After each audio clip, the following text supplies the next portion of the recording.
There's a tiny decision you can make that can have a huge impact on your investing future. You don't need to be an expert. You just need a system that works, that stays on all the time. There's a debate. You've probably heard it many times before. If you have a $30,000 investment account and you leave it in the market for 25 years at regular returns, say 8%, that account can grow to over $200,000. But if you were to make small contributions, say $100 or $200 a month, that account can grow to nearly double the size. If you haven't already set up automatic deposits or automatic contributions to your iFlip account, it's really easy to do, and I promise you won't regret it.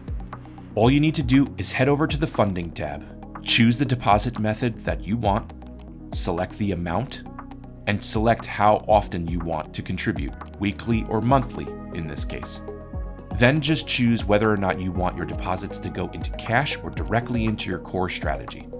Review, submit, and voila. It's set up that easy. I'd consider a small increase to keep up with how expensive this world has gotten. I promise future you won't regret it and will be very thankful for what you did.